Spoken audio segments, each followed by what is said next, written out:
Apple A17 Pro vs Snapdragon 8 Gen 2. Battle of the next-gen chips.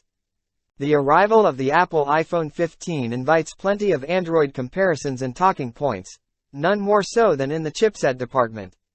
With a new A17 Pro processor on board, Apple has ditched the Bionic moniker.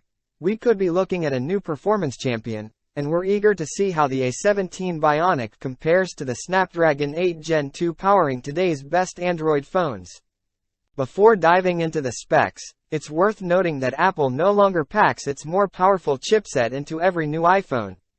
The A17 Pro is exclusive to the iPhone 15 Pro and Ultra. The regular and Plus versions use the A16 Bionic that powered 2022's iPhone 14 Pro and Pro Max. That chip is still plenty powerful, just not quite cutting edge. So let's dive into the Apple A17 Pro vs Snapdragon 8 Gen 2. Apple A17 Pro vs Snapdragon 8 Gen 2 specs. As usual, Apple's latest CPUs are built on its customized take on the ARM architecture.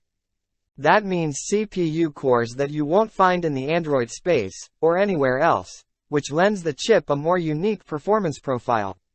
As usual, Apple's A17 Pro features 2 powerhouse cores and 4 energy-efficient cores, but Apple hasn't named them this year.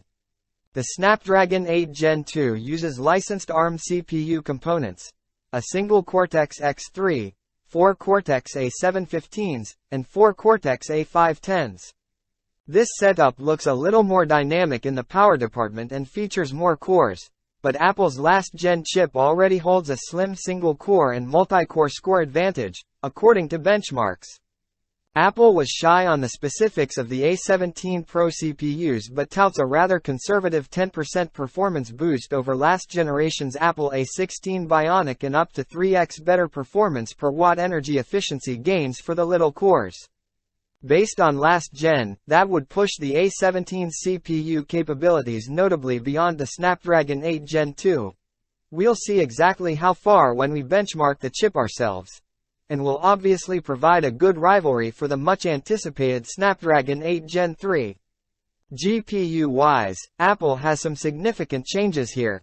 The number of GPU cores moves from 5 to 6, and other architecture changes have produced an up to 20% overall boost to graphics performance.